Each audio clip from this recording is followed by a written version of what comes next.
All right, Tanner, welcome to the round table. It's good to be here. The lack of roundness is astonishing. Yeah, it really is. This is How to Be the Rolling Stones. We're just two guys trying to figure out how to make it in a really saturated world of art and creativity and genres. And there's a lot to learn. There's a lot to talk about. So where should we start? I started off just by figuring out, learning a bit of the history of the Rolling Stones. Okay. But The history. I mean, they started pretty young, younger than us, and we're young. they felt kind of like they were getting, they started, and as soon as they started, they were just off to the races. How frustrating is that? It's I mean, very- early 60s, you make an EP of four songs that were all covers. Yeah. And if I remember correctly, it's like 6 weeks and they were famous. Yeah, and they had a record deal. They're like kind of the image of the stereotypical band that makes it huge immediately, that you think in your mind, where those stories come from somewhere, and the Rolling Stones is one of them, where it's they were playing in a club and one of the A&R managers for a label was there and heard them and was like, I gotta sign these guys. Yeah, and really, using that word stereotypical is funny. I would say there's hardly anything stereotypical about this band. That's the only time you could use that. Which we're about to get into. But another thing that you want to say, it's stereotypical to play live a lot, because you look online and every artist that you see that's super successful, at least all the artists I'm thinking of right now, play live a lot. They do a lot of things in front of actual people, even in this age of the internet. And that isn't very stereotypical if you take into account all artists everywhere. I think that just like you and I, there are many, many people that do not spend enough time playing live. I read Keith Richards' book called Life, Right. And in the beginning he outlines, getting to know Mick Jagger. They weren't even 20 years old. Well, they met each other a lot sooner, when they were kids, and they re-met each other. Really? Yeah, they went to I think elementary school together, and then didn't meet again until they randomly saw each other on the train, and they're like, The "Is that train? you?" Yeah, on a train. In England, there's one train. Yeah, Right. yeah, and then they I think one of them was listening to something, and so they started talking about music, and then we're like, "Hey, let's do a band." It's a beautiful story. Something like that. And I must have missed it in the book. Yeah, either that or Keith didn't feel like it was important. He was enough. like, we've been brothers since birth. Mr. Richards. Yeah, Mr. Right. Probably shouldn't be on a first name basis with a man I haven't met. Sweet Mr. Richards, if you're out there, I would like to know if I can call you by Keith. That Email would be is cool. info@spawndifference.com. Wow. All right. Off track we go. So playing live a lot, I would say that's one big point to being the Rolling Stones. Yeah. And I want to talk a bit about in the 60s when they played live. It was so not about the money. It was so not about the fame. I mean, they did say their goal was to be the best. I don't even think they said biggest, just the best blues band in England. Mm-hmm. And today, I think people would start with the word biggest. And I love that they started with the word best. A quote from the book, did I already say Life by Keith Richards? Yeah, you did. Okay. A quote from that book. It says, Keith kept track of the money they made at their gigs early on. Actually, this is just my footnotes. Lots of zeros and low numbers like that. Here's a quote. As long as you've got a gig, life is wonderful. Somebody called us up and booked us. I mean, wow, we must be doing something right. Otherwise, shoplifting, picking up beer bottles, and hunger was the order of the day.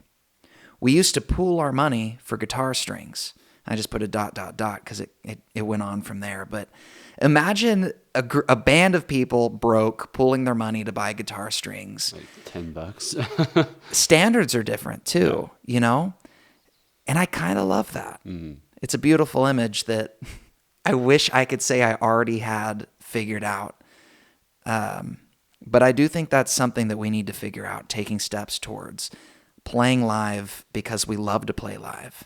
Where would you say you stand on like a scale of 1 to 10 in terms of your desire to play live? So like I'll phrase it more in terms of how much I enjoy playing live. Okay. And when I'm prepared and know that it's going to go off smoothly, like the way that we've practiced and planned for it to, I'd say like an 8 or a 9. Like I really enjoy playing live when we do it well. Yeah. Anytime, but it also, like any other musician, have had my fair share of flops of shows or just moments during shows. And the times when like either we're ill prepared or when just something goes horribly wrong, like our third show that we ever did. Fitzgerald's. Yeah. That's probably like a solid 2. I would say I'm like a 5. Yeah. Out of 1 to 10, my enjoyment playing live has been a 5, and that also makes me realize I need to change my thinking on this. I've never taken on the identity of an artist. I always just think I want to be a businessman. I want to be smart with money. I want to be smart with strategies. And there's so little room for art there. I realize that I relate with hardly any of our artist friends. In fact, a number of them annoy me when we're together in a group and they're just being incredibly artistic. And I'm like, and then people look at me like, oh, Cameron, That's you. What's You're your just like, input? What do "No, you it's think?" not. It doesn't fit. Yeah. I am in a business mindset most of the time. Yeah. And I need to change that. I get that. And I also feel It not gets me just- stuck on the numbers. Right. I also feel not just having a lack of, leaning into the artistry, but also lack of leaning into the performance, Yeah. the identity of being a performer. And I think a big piece of that is that for a long time, I just haven't felt like my demeanor is one that constitutes a performer, not like someone that just like naturally captures the audience. Right. Well, and let's say we're both super famous, right? Like the Rolling Stones got to be. There's another quote here where he says, for the longest time, from a $50 ticket, we'd get $3. How crazy is that? Now, first of all, imagine that you're actually selling tickets at $50 a pop. Right. Okay, they've gotten That's pretty big. significant, especially back then. You think about management and all these other things going on. To only make $3, the main point I'm trying to make here is they still weren't making a lot of money. Mm-hmm. And it's just another thing to, if you think of it the right way, I think it's another thing to love. You need to do art. Just specifically talking to you, Tanner. I'm drilling this into you.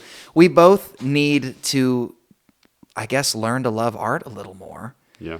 I really need to just be speaking to myself here because I know that this is a big problem for me. And he says all the time in his book, it wasn't about money. Yeah. And that's a good thing to relate with. Yeah. And I don't think it's even like necessarily having to just instill in your mind like it's not about money, but also just like there's a natural desire with art, I think, to want it to be acknowledged. Like if you spent like 6 hours making a cake and it's delicious at the end, then like you're gonna feel good because it's a good cake. But it would feel a lot better if other people would join in with it and eat it with you and tell you like, hey, that was a bomb-ass cake. And then you roll with it. Wow. Not gonna lie. Powerful. That's good. Just a little cut. I wasn't prepared to say ass. No, I loved kinda it. flew Bomb out. ass cake. It's exactly what needed. That's not even a cut. So the next thing I'd like to talk about is how they managed to play so many live shows, even at the beginning when they Right. weren't like the biggest band out there. So many drugs. Drugs keep you going. And this is At something, least that was their approach. this is something I would want to fight. Yeah. I would imagine that if you were doing this all the time, you know, the way he put it, which I don't have a quote written here, but they showed up and there's another band that like opened for them or played after them or whatever, and they had the same schedule. He said in the book something like, I knew that they had the same schedule as us, and I couldn't help but wonder how they looked so good. I mean, they looked ready, and we were all dead tired. And so we walked up and asked them, and he pulled drugs out of his suit pocket, whatever clothes he was wearing, jacket pocket. And that was the beginning. You know, take this pill and smoke this thing and drink a little of this, and then you're good to go. Yeah. And I mean, the rest is history, I guess. 50 years of him just being like, I did more cocaine in my life than a freaking blue whale could survive off of. Like, so many drugs is what that turned into. And I'm amazed that they're still alive today. Yeah. Because there's a lot of evidence that doing a lot of drugs isn't great. Clarification, most of them are still alive.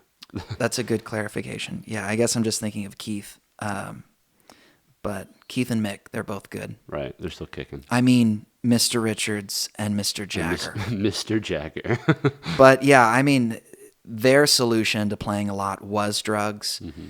And I know that the world is changing a lot right now in how it thinks of drugs. And it's going to continue to change. And I think more and more things are probably going to become normalized. Right. But there's something about that I don't like. I'd like to be able to just, and I'm not like anti-drugs by any means, but I'd love to be able to handle that myself. Like, I love the idea of being a disciplined person. Mm-hmm. And I know that if it's How to Be the Rolling Stones, this is maybe an alternative answer. You have drugs, and then you have, I guess, going to bed at the right hour, not partying all the time, Right. being somebody that is well-educated and takes care of yourself ought to be another solution. The plans their path and sticks to it. Because like I do the similar thing where it's like I usually, even with something as stupid as like coffee, I try not to drink it when I'm just dead tired, because it's like that. It's like making a point to yourself, being like, I don't need this. I'm only drinking it because I like the flavor. Man, you've got your morning ritual. The ritual is there because the ritual actually helps, like in terms of starting the day. But like if it's like the middle of the day or something like that, I'm just like, I'm so tired, I could like actually use a second cup or whatever it may be. Yeah. Like that's the time when I'm mentally like, okay, no, just like you won't be one of those guys that mental says, fortitude. I've had 6 cups of coffee today. Yeah. And they found themselves in this then it's weird just like a situation. little twitch. Yeah. Their hands are shaking. Yeah. I feel great. When coffee is obviously a problem. Yeah. Because also just be somebody who's like, I can't even like function without it. Right. Was always like, and that can be relayed back to the Stones, where I imagine that was a rough thing when they eventually did, I think in the 80s, try to sober up. Yeah. I don't remember exactly when it was, but sobering up or not, I'm pretty sure that it became something that wasn't a moral issue, which would be very controversial for a lot of people. But even when he writes his book, it's kind of funny. You can tell there's a bit of a smirk behind a lot of the times when he's writing about the drug use, and it's entertaining. It's a really good book. Yeah. When you think about doing a live show, I think about you and I going with a guitar, piano, setting up. Right. And nothing crazy.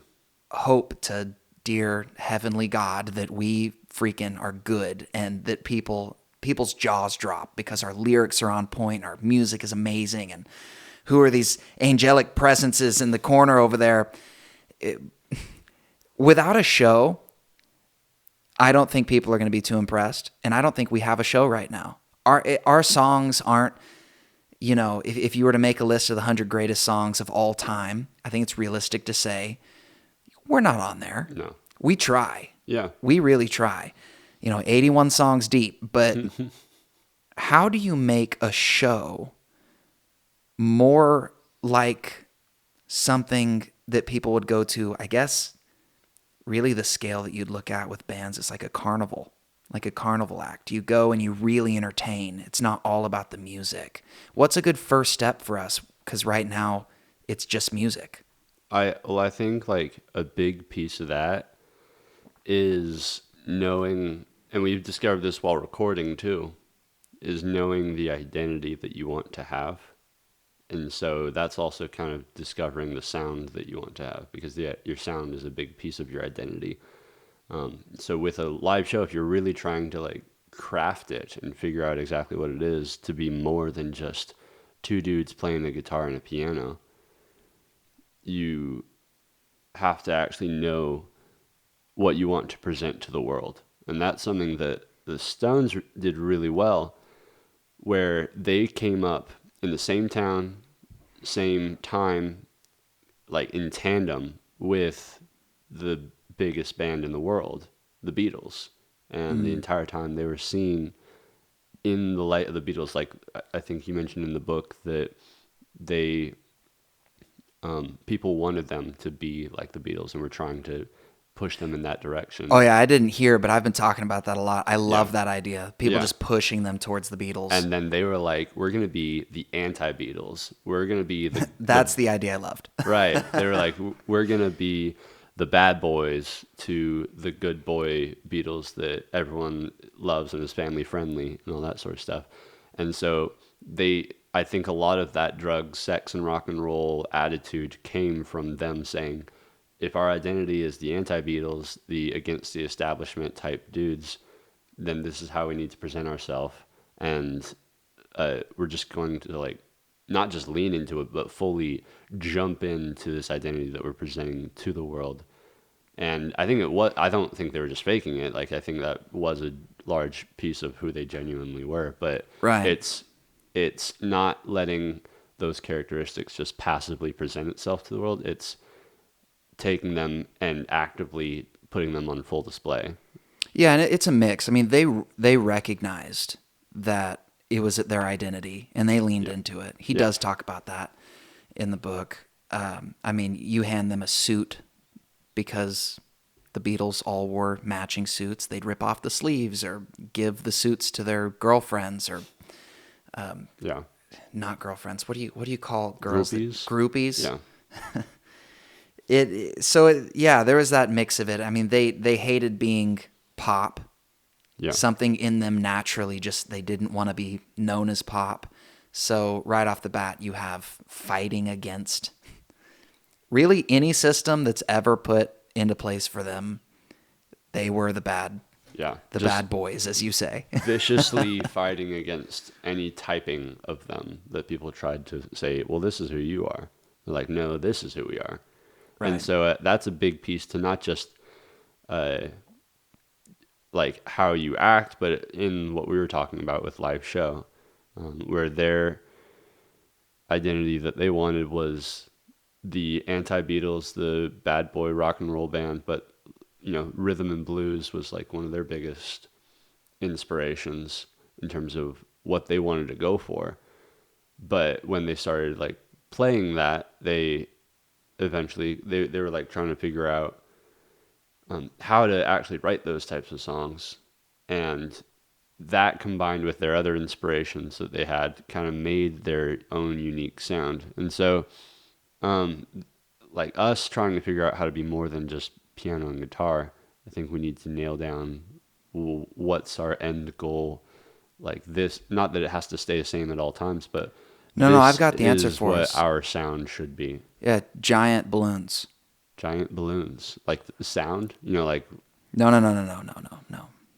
You'll never guess where I'm going with this. Please continue. So at their early shows, they had a giant inflatable cock.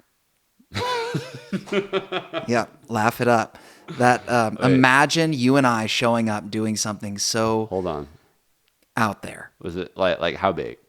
I haven't looked it up. I haven't seen images. If there are images, I bet there are, because apparently they did it at a lot of different shows. And Police just loved it, as you could guess. I'm sure they appreciated it. I mean, they would come over to America and do this in the 60s. So there was a lot of love to go around. That is fantastic. I mean, the extent to which you want to put on a good show, what you'll do to put on a good show. You and I could start getting creative with that if they're willing to inflate a giant cock. We need a big cock. We don't, but maybe, we could dress a little differently. So it's just a big wiener. Right. Right. It's like at graduation ceremonies when they're like throwing around the beach ball. It's just a big wiener just flying around. Shake the Earth is one of our earlier songs that really our experience is always playing it around our high school for all our high school classmates and teachers. So imagining being at school, but bringing a giant wiener and playing such a kind of mellow song, Yeah, it really doesn't it fit. doesn't add. Yeah, we've taken a lot of steps forward, and I don't think an inflatable cock is one for us, but doing our hair up, I could maybe shower more. Showers would help. Yeah. So, You know, I've started to get lazier since living out of our cars last year. You know, now we don't look nice. I'll go a day here and there without showering, whereas I used to, it was a shower every day. But the car life changes you. Right. Right. Well, let's say that we figure out how to do our hair. Oh, pause. That alarm is for 2 of the 3 cameras we're filming this with. They have a 30-minute stop that we have to refilm with, because video cameras get taxed differently than photo cameras that do video, and to not end up getting that tax to, I guess, happen, they put a limiter at 29 minutes and 59 seconds. Just a fun fact for people that are listening to this. All right, we're back. Back at it. So let's say we figure out how to do our hair up, dress a little nicer, we can maybe print out like a small billboard and set it up. It could have like a QR code, and it could say Spondiferous, and it could link to all of our socials, and it'd be a little more eye-catching. Yeah. It wouldn't be cock eye-catching, but it would be something. We don't rock enough to have a cock flying through the air, let's be honest. It wouldn't work with the songs we have. Right. But how do we get the songs that we're going to play live? What methods could we use to songwrite more, be better at songwriting? I actually am addicted to this one, of just systems and methods to improve songwriting. One of the big things that they talked about, and you might be able to tell the story from the book a little better, but was, kind of forcing, they had, I don't remember who it was it their manager? Andrew. Andrew? Yeah, I think that might have been the manager. Okay. His name was Andrew. And he forced them... Must have been a handsome... Probably. Suave man. Handsome devil. He forced them to stay in, like, the kitchen of whatever house they were staying in, and basically said, you're going to stay in this kitchen until you come out with a hit song, right? Lock the doors. Yeah. And they thought, well, we got food and we got a sink to pee in.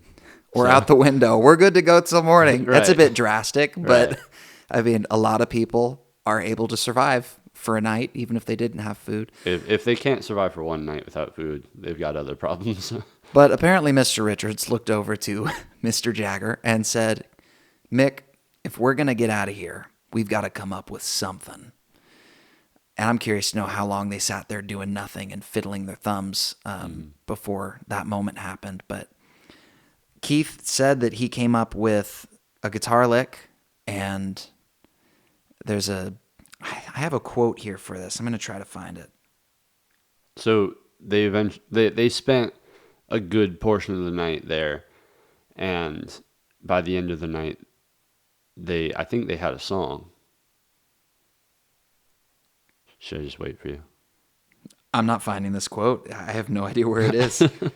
Oh, whatever. Yeah, they came out of the kitchen with a song, and I love that idea of forced productivity. I was even impressed when in high school our teacher was like really thoughtful, knowing that you're a songwriter and telling you, I'm going to give you an assignment. What was that assignment again? It was a teacher of ours that we both love that was for I don't even remember what the class was. It was like our senior class, and basically said to everybody, you can do a creative project as like your final thing. Right. And okay. it was literally that wide open. And so I thought to myself, well, I mean, that kind of opens it up for me to be able to do music as a school project. And okay, so he didn't say write a song. No, it was like, what better option, or like what better opportunity than that to, if I have to do school anyway, I might as well make it music. And so I came up with, like, some people would like write a poem, do a spoken word, or like do a drawing. I came to them Lame. and I know, right? Other artists. Psh. So I came to him and asked if I could just write 4 songs about what is normal, and very strange prompt that I came up with, but that was one of the things I was fascinated at the time. I didn't know that either, that you came up with the prompt. Yeah, Okay. yeah, because Well, kudos to you. Just things that the world sees as normal that aren't necessarily, or that shouldn't be. See, from my perspective, you show up one day. I think you were living at my house at the time. Yeah, And at my parents' house. Right. We were both living with my parents in high school. And you walk through the door and you're like, I have 4 new songs. And what blew my mind most of all is that I really, really liked 2 of them. Mm-hmm. The other 2 were so-so. No, they were all good, but I really liked 2 of them. Right. And that was the first time I had really thought about, okay, you could do prompted writing and Yeah. you could even come up with it yourself. I mean, Yeah. the teacher did nudge you, but to even know, okay, you did come up with the prompt, this is something I think everyone should try. And you kind of glazed over the phrasing of what that is, but like just to rehammer it is like forced productivity is putting yourself in a situation where you have to have something done. And that's what they did when Yeah. when Andrew put them in the kitchen and said, you can't come out until you have a Pee in song. the sink. Just pee in the sink. Yeah. There's another one that I actually came up with yesterday. So I discovered, again, through the book, I don't know both of these artists. I think this one's called Happy Wolf and Bo Diddley. I do know that one. Heard Bo Diddley. They both wrote songs with 1 chord, Wow. right? That doesn't even make sense to me. I'd have to go listen to them. But imagine those kinds of restraints as a Right. songwriting prompt as well. It's like painting. Try painting with 1 color, different shades of that color, Yeah. but 1 color. That'd be kind of fun. Yeah. He said the silence is the canvas. They're showing more of it, and it's beautiful. That's great. Cool. I like that. Yeah.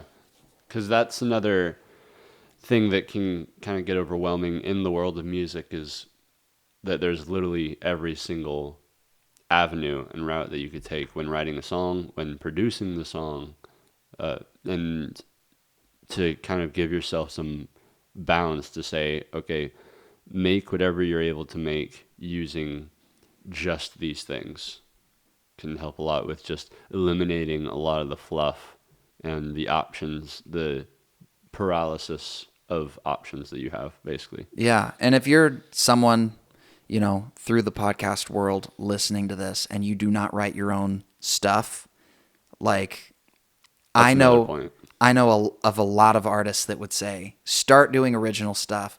Obviously, it makes sense to start with some sort of covers for songs or trying to recreate other people's paintings or things like that. But to get your real start, your real first step forward, I think that it has to do with original work. I have another quote here from the book, if you don't mind. Continue. So he says, quote, "We were very happy as interpreters of the music that we loved." And this was back in the day when they were just doing, a bunch of covers. Right. Already famous. Right. Tear rolls down my cheek. Going back to the quote. "We thought we had no reason to step outside, but Andrew was persistent. Strictly pressure of business. You've got an incredible thing going here, but without more material and preferably new material, it's over. You've got to find out if you can do that. And if not, then we've got to find some writers. Because you can't just live off cover versions. That quantum leap into making our own material, that took months. Though I found it a lot easier than I expected." This is Keith Richards talking. Right. "The famous day when Andrew locked us in the kitchen and said, 'Come out with a song.'" Oh, here's that thing. "That did happen. Why Andrew put Mick and me together as songwriters and not Mick and Brian or me and Brian, I don't know. It turned out that Brian couldn't write songs, but Andrew didn't know that then. I guess it's because Mick and I were hanging out together at the time. Andrew put it this way. I worked under the assumption that if Mick can write postcards to Chrissy Shrimpton and Keith can play guitar, then they can write songs. We spent the whole night in that goddamn kitchen, and I mean, we're the Rolling Stones, like the Blues Kings. We've got some food, piss out the window or down the sink, it's no big deal. And I said, if we want to get out of here, Mick, we'd better come up with something. We sat there in the kitchen, and I started to pick away at these chords. It is the evening of the day. I might have written that. I sit and watch the children play. I certainly wouldn't have come up with that. We had 2 lines and an interesting chord sequence, and then something else took over somewhere in the process. I don't want to say mystical, but you can't put your finger on it. That's a long quote. It's a lot. So yeah, that's Keith. I don't know who Brian is. And by the way, before getting into any of this podcast episode, before researching them, the Rolling Stones wasn't somebody that either of us really listened to. No. I thought that Keith Richards was the drummer. And I just went with it. You're like, Keith Richards, the drummer of Rolling Stones, wrote a book. And I was like, oh, cool. And I was excited. And I was like, it's really odd that the drummer was so involved in the songwriting process. Right. So to anyone out there that loves the Rolling Stones, I'm sorry. Causing, And I'm sure causing plenty of people to just roll over in their, probably not their grave, but their bed or they car can roll seat, over in wherever their they're- grave. Yeah. Roll over in your grave. So this is an idea that you don't know where your songs come from. You know, when he says, I don't want to say mystical, but you can't put your finger on it. It's another thing I've seen so many artists talk about, not having a clue where the inspiration comes from when you write. Mm-hmm. And I hate that idea. It's why whenever you ask an artist, how do you write songs, most of them are going to be like, Right, like shrugging their I shoulders. don't know. I wish that I could have full creative control and that I could pull out a piece of paper and start with, this is what I want to write about, and then just work forward linearly. You know, once I have the idea, this is going to be a love song. This is going to be a love song about this specific girl who did this specific thing and my reaction to it. And then using that, you don't stray from it, and you just move forward, and from verse to chorus to verse to chorus, you've got a song. That's never how it goes. No. And that's really frustrating. Yeah. And I think also like it takes different times for that to work. Like I think you can, whatever it is that brings the song about, whereas like, you know, you have that moment where the inspiration kind of comes and you're able to, like, for some reason you just think of the perfect line. Instantaneously. Yeah. Like for me personally, I'll spend a lot of time just sitting there waiting, and I'll write down a bunch of stuff that I really don't care about, but just write it down to have it down. Right. And, you know, hour in or something like that, I'll get one line just out of nowhere. Just be like, yeah, that works. And then immediately it just, like the spring just dries up again. I'm in a constant search to figure out how to keep the spring from drying up. Well, they say that Mick Jagger's like prolific. He's Yeah. just, he can write lyrics so easily, like in a day he'll come up with a song. Yeah. And that they would do that quite often. Mm-hmm. I mean, we talk about playing live a lot. They also wrote a lot. That's another huge pillar to being the Rolling Stones is Wrote write and- so much more music. Not just wrote, but also wrote and released a lot. Yeah. I believe they have somewhere around 25 studio albums. You're trying to poke and prod at us saying, sure, we've written 81 songs, but we hardly release anything. Exactly. Let's see. I got to look this up on Spotify because I won't be able to remember how often they released music. I believe they released an album a year, if not more than that, for a while. Obviously not since they started, but No, let's see. I've got this here. In 1964, they released 3 albums. Let's see if that's right. No, they released 2 albums. One of these is a duplicate for America. So they did the Rolling Stones, and then they did 12 times 5. That's 2 albums, each having, I think, 12 songs. And then in 1965, they released 4 albums, each having 12 songs. That's absurd. Yeah. They released Somebody was 48 like, songs. hey, group of guys, write songs. And then they were like, Okay. here's over 102 years Yeah. that we're releasing. Yeah. Now, I know that some bands will write 100 songs, pick out the 12 best ones so that their album is, maximum Right. capacity The gold. greatness. Right. I don't know if that's what they were doing. For all I know, every single song on the album was every single song that they had written. Right. But either way, it's impressive. Yeah. If you were to set some sort of limitation there even, I don't know if this would stifle creativity personally. If you were to say, I need to write 2 songs a month or 2 songs a week, I don't know if that kind of pressure is good or bad, but I think for some people it would hurt, some people it would help. I would probably help me because otherwise I'll just spend way too long on the same song. And I see what you're saying. The thing that originally inspired me to write the song will start to dwindle. I actually think it'd be good for everybody. Yeah. People just need to know better systems and structures to write with. If you feel lost when you're writing, what we were talking about earlier about prompted productivity or prompted creativity and forced productivity, Yeah. that's probably what most people need when you really, get to the foundation of it. I don't know if they had that, so I don't really know their secret. But when I go back and I listen to those albums, I don't think it's just a sign of the times. I think a lot of those songs were not timeless. Yeah. Oh, no. Yeah, They weren't that great. That's one of the things that I think that it almost feels like back then, and for them, maybe it was easier in some ways, not discrediting them whatsoever.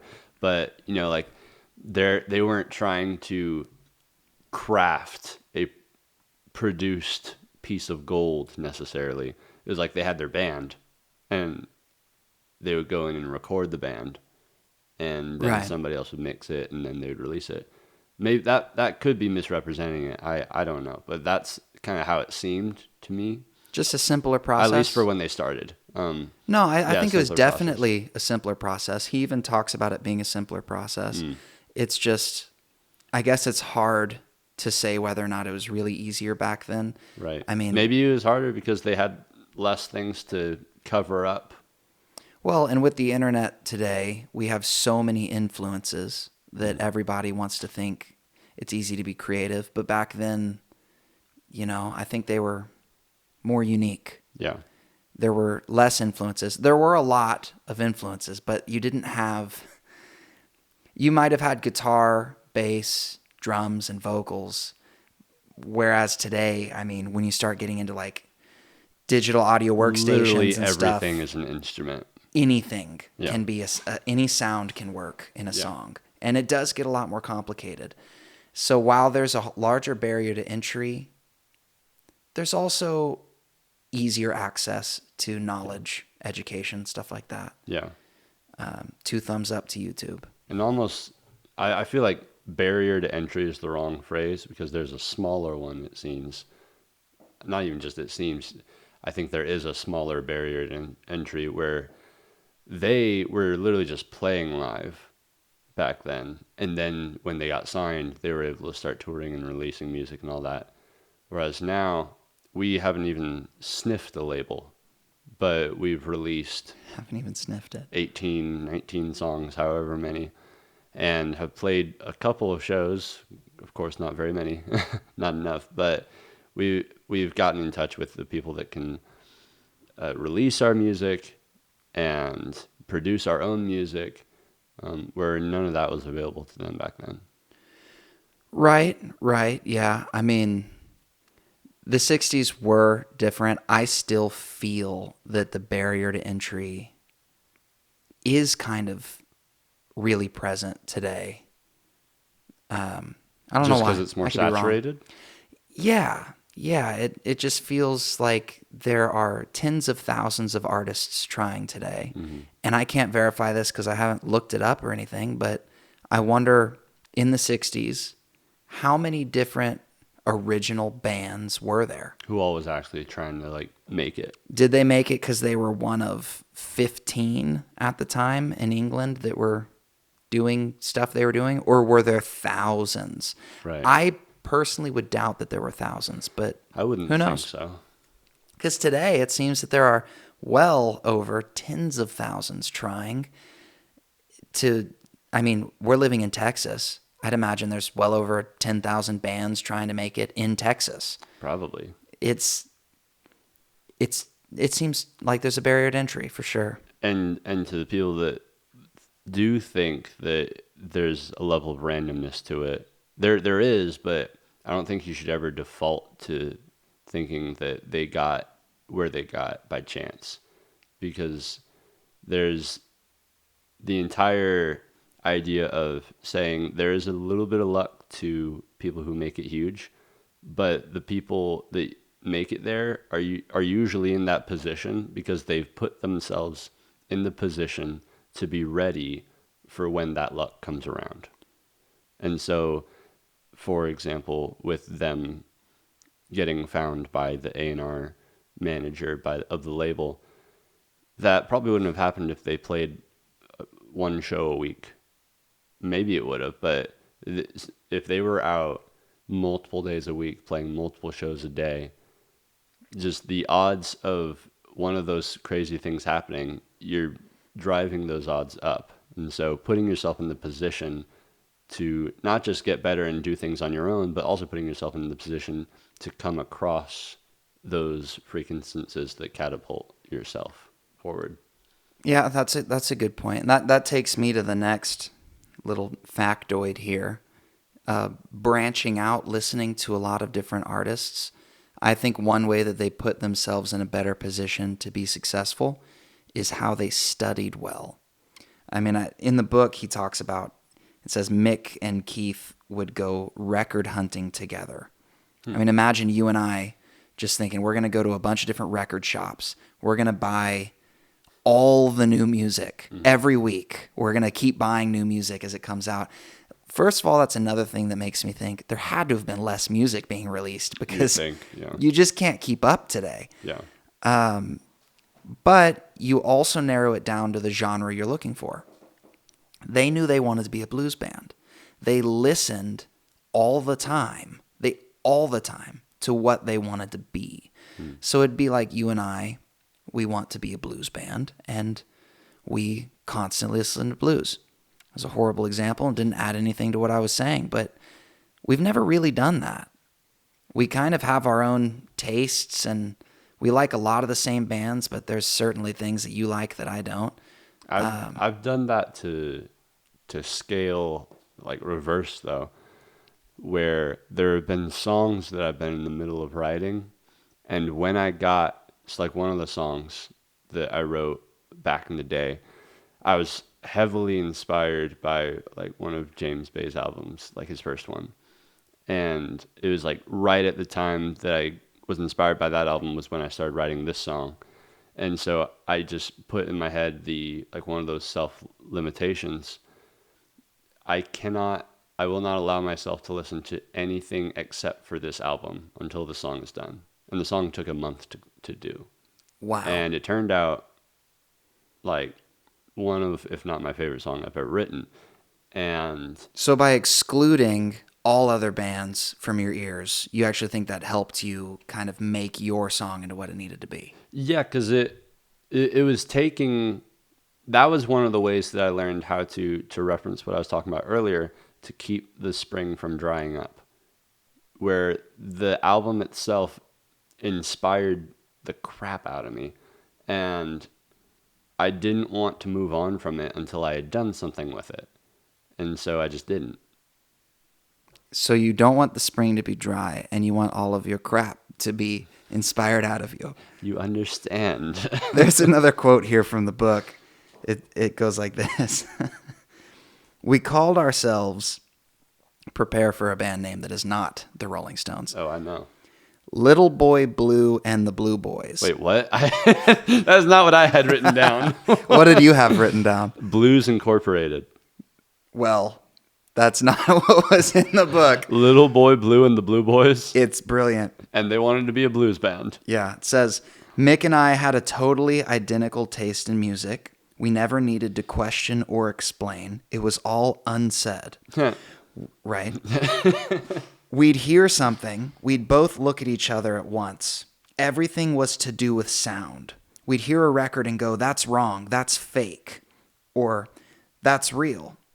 It was either that's the shit or that isn't the shit. No matter what kind of music you were talking about. I really liked some pop music, if it was the shit. But there was a definite line about what the shit was and what wasn't the shit. Very strict. First off, I think to Mick and me, it was like, we've got to learn more. There's more out there. Because then we'd branched out to rhythm and blues, and we loved the pop records. But the minute we went on stage trying to do a pop song, it was like, go to the broom closet. In early shows, they did a lot of covers. The quote actually ended. So I wrote here as a footnote, in early shows, they did a lot of covers because whenever they tried to do pop songs, they weren't their own. They're talking about covers that they did on all of these. Yeah. And having a totally, quote, totally identical taste in music, I wish I could relate to. Yeah. It seems that as a band, especially, for you all to be on one road together, moving forward, it sounds so nice, even in songwriting. Not even just lyrics or styles or whatever, just sound. Well, it just sounds nice to know exactly what you want to be. Right. So I wouldn't say that we have totally We don't know yet. different. Like, we definitely don't have totally different tastes in music. Like, we like a lot of the same stuff. We have some differences, but our confusion a lot of times comes in not knowing what sound we actually want to have.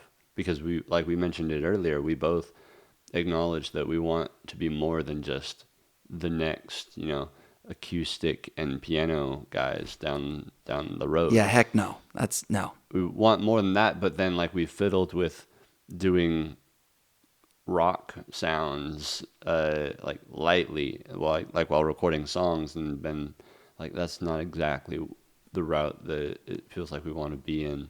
There's a moment in like Hello Brother, our song in verse 2, that gets me really excited because we have electric guitar going and acoustic guitar strumming to heaven and the drums are going, and it makes me think this is a band sound. But then after we do that record, we think, is that the sound we want to do for the next song? Maybe on the next song we want to try something more like John Bellion does, really like experimental, modern, using Logic Pro and going to the moon and back with using our vocals as instruments and junk.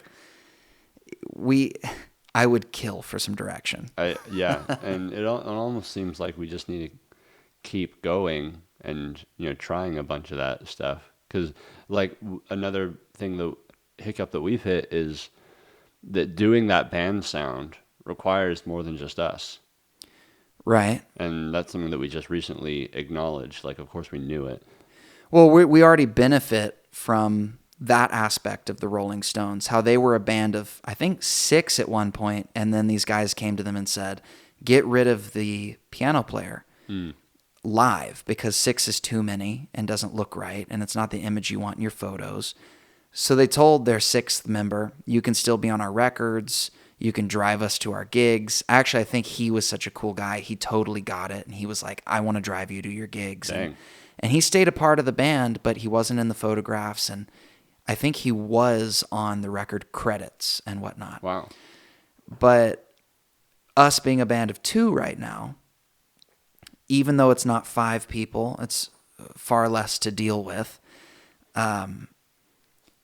we don't have to rely solely on ourselves for creativity. I'm able to bounce things off of you and vice versa. Mm-hmm. And that's just a huge benefit. Like, I would say if you're a solo guy and you feel a little bit stuck, the first thing you need is experience.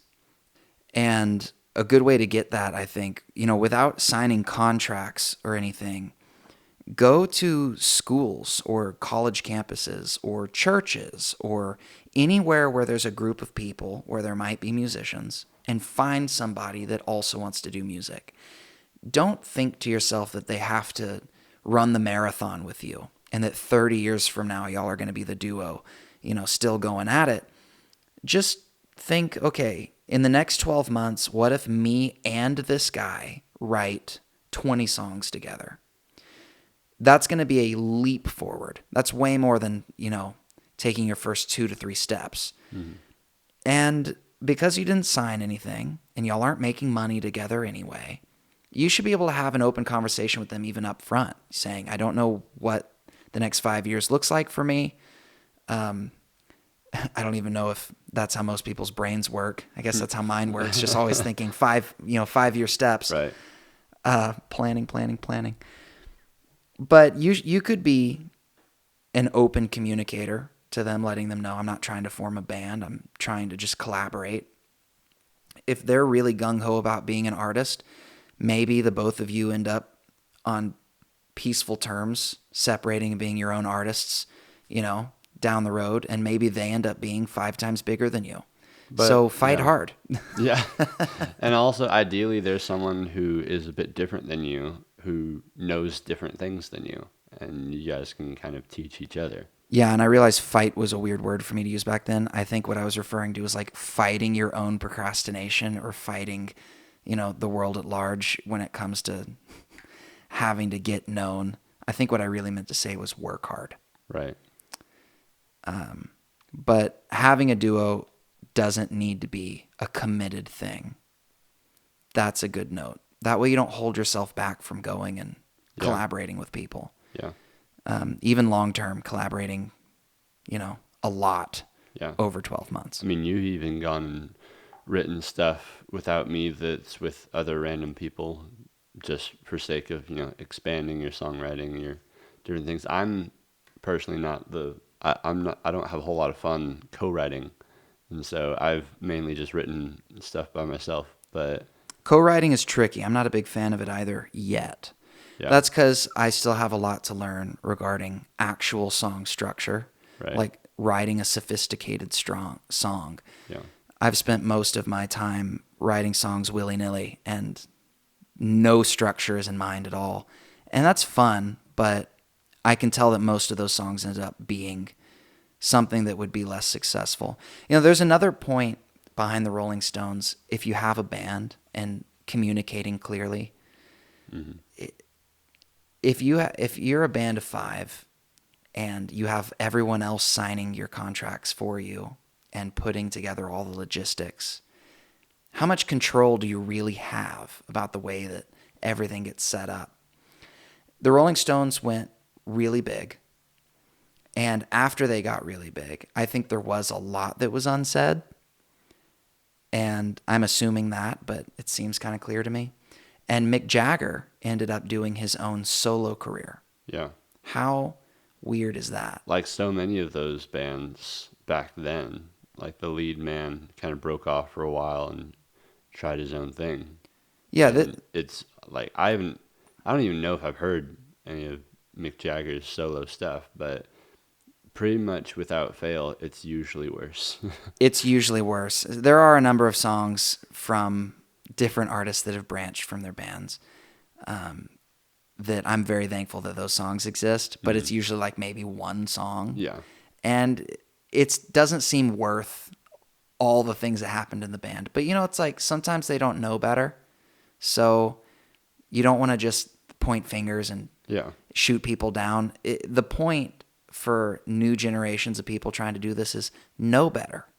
It's something that I'm really grateful that you and I do well, is communicating our expectations, where we're wanting to go with this. I think both of us are fully willing to lose a lot and be homeless again and all this other junk trying to make this happen. Because we have time. We know that we have time. We're in no rush to do a lot of things like get wives and get kids and junk like that. So I'd say we're in a really good position regarding that. I've got a couple quotes here about Mick Jagger separating from the Rolling Stones, and some of these are kind of rough. Give us the quotes, man. Okay, so for this one, I don't know how much of this is a quote or not. It says, in the early 80s, this is just me, in the early 80s, the band was once introduced as Mick Jagger in the Rolling Stones. Wow. How weird is that? That's a lot worse. And the band did not know it was going to happen before it Oh, happened. really? Was it like on TV or I don't know that, but when that did would you just say be it so was? wrong When did you say it was?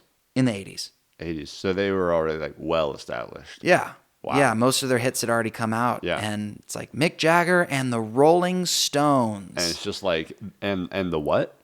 Yeah, if I went on stage and it was like Cameron and Spondiferous. Luckily we don't have we're not the Spondiferous, so I'm sorry in advance for even that idea. I would of possibly probably just happening. punch you in the face and then walk off the stage. It says Keith Richards' reaction in the book was, "Since when?" And he said that mixed ego had made Mick Jagger's head so big that he couldn't fit through the door. And he started treating his bandmates as hire-ons. I think a band should definitely be more like a family, and you and I definitely have a brotherhood. So again, I'm just grateful for what we've got Yeah. going here. There was an album they came out with called Dirty Work in 1986, and this got so bad that they wanted to tour with it. And Mick Jagger sent them a letter saying he would not tour with it. He wanted to get on with his solo career. Oh my god. And then a little later, Keith Richards read in an English tabloid that Mick Jagger was quoted saying, "The Rolling Stones are a millstone around my neck." Wow. So I guess I'll leave it with that, of just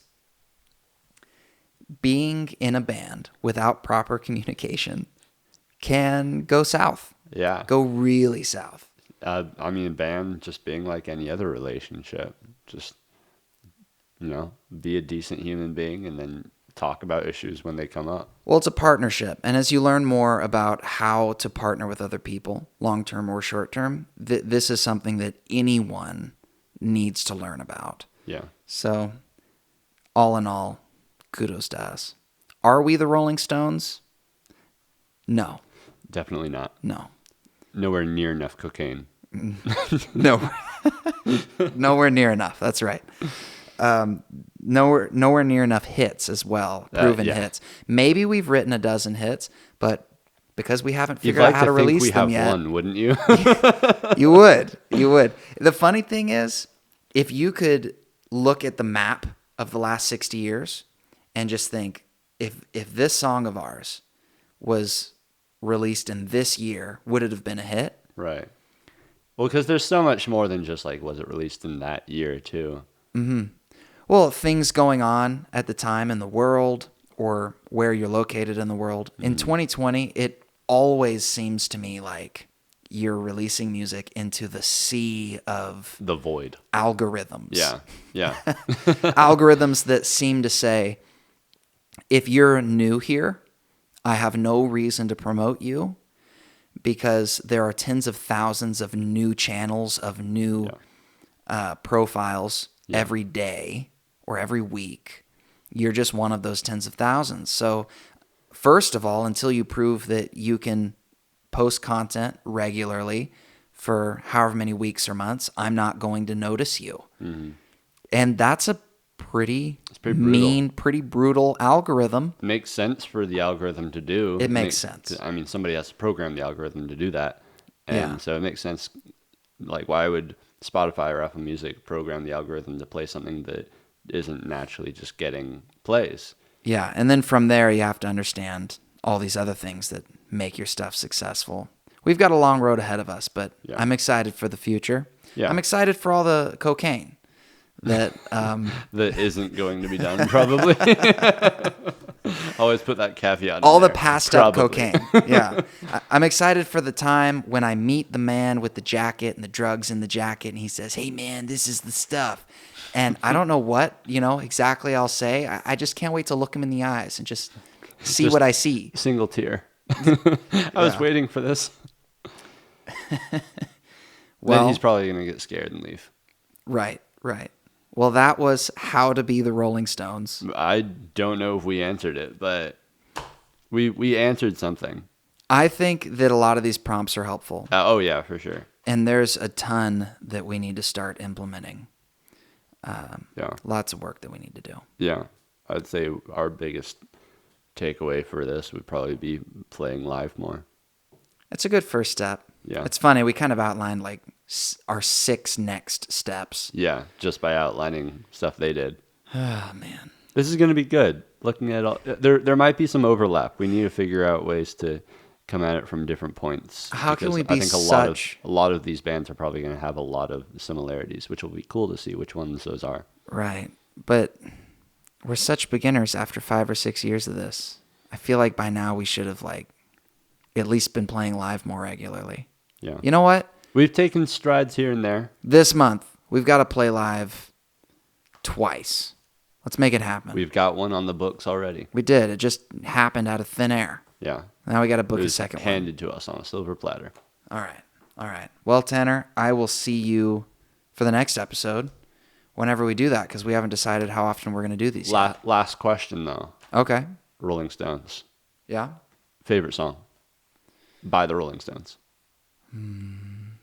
No, okay. That's actually really easy. I've always loved Gimme Shelter. That's a good one. What's yours? I got to roll with Can't Always Get What You Want because it's just the right vibes. It's a good, the thing they do, I don't know if it's an organ or what, but Yeah, it's an organ. Yeah. it's so good. I just feel song's like so good. even when it's just broken down and it's just him and the guitar at the beginning and then eventually everything comes in, but I feel like I'm there just cruising along on a nice, cool but summer evening. Okay. And I've got some like my grandpa's like yellow aviator shades on. Interesting detail. And I've got my honey at my side. Wow. And, So this is in the future. You know, we're cruising along, drinking. Well, I don't even know what we'd be drinking, like a brisk tea. Wow. And Summer brisk. We're cruising along like a highway that's on the side of a cliff with the ocean on the other side, and Okay. just listening to that. You know, Mm-hmm. it just feels right. That's how I feel when I hear "You Can't Always Get What You Want." Well, I'm happy And then for I you. think you can't always get what you want. Which is that image. Precisely. It is the carrot in front of me that I'm striving for. All right. Well, that's a wrap. Thanks, Tanner.